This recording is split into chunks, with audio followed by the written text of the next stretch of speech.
Hello, and welcome back to another Fishy Plant Man plant episode. Yeah, I am focusing on this ugly, lucky bamboo because I am going to make another attempt at supporting it.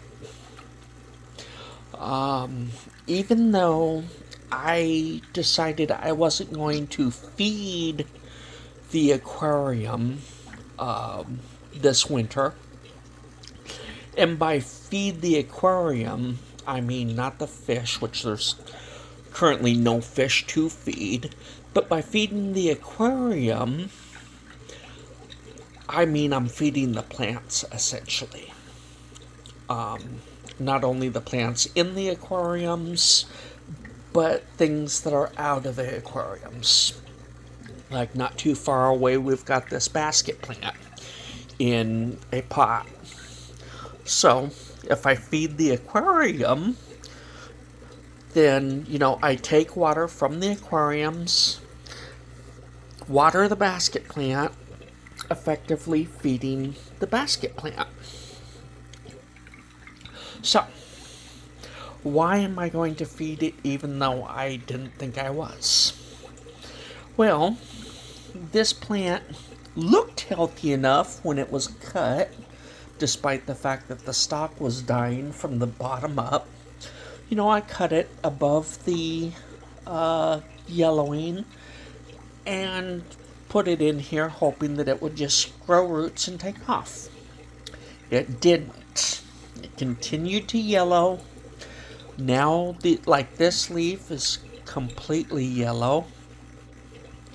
The leaf behind it is completely yellow. This leaf is pretty much completely yellow. There's some green in the stem, but that's about it. It appears to me, and I'm of the belief that you need to learn to speak plant. Well, this is my attempt at speaking plant in this case.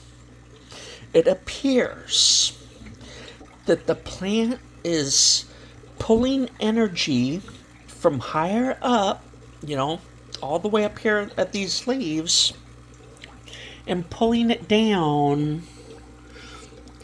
trying to keep that last node down there alive. You can kind of see that it's still kind of green, pale green, but still kind of green.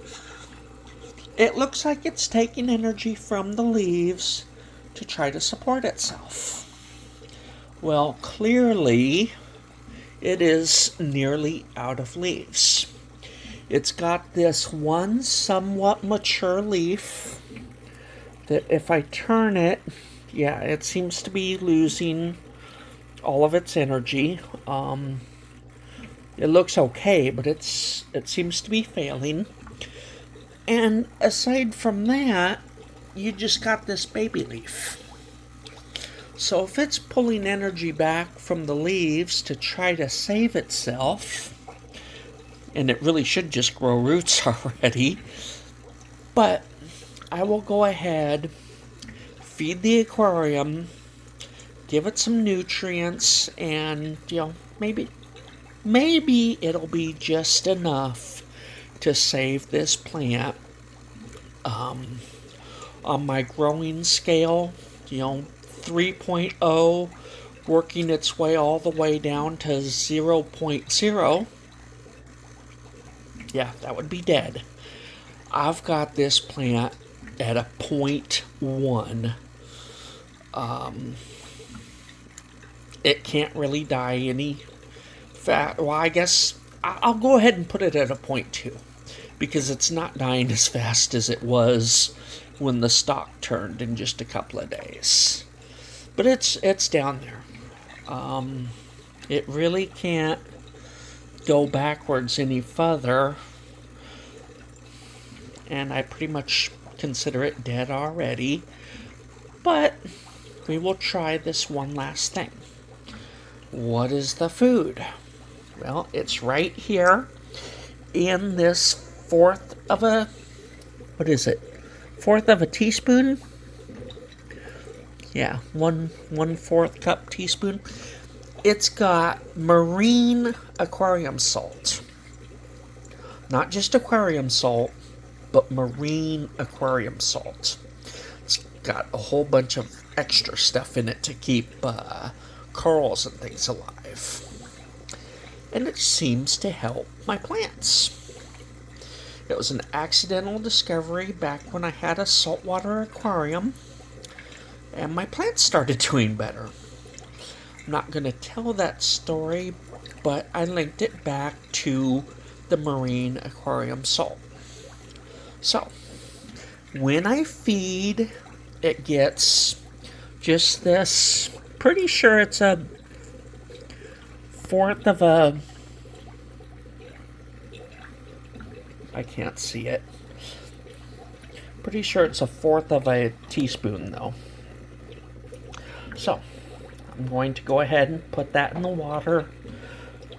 Without fish, I can put it directly into the water, and we will see if it does any good. So, yeah, here we go. Here we are. I'm just going to tap it directly into the water. There it goes. 1/4 cup of a teaspoon. Yep, that's what it is. I'm not going to swish the measuring, because that's got to go back in the bucket. So I don't want it to be wet in there. But there we go. The salt is in. It's about all I can do. I'm sure people would say, well, just cut that bit off that's supporting the leaves. Well, if the leaves are giving energy to the plant, I don't want to cut them off. So, that's the attempt. A little bit of food, and we will see if miracles happen. All right. Talk to you next time.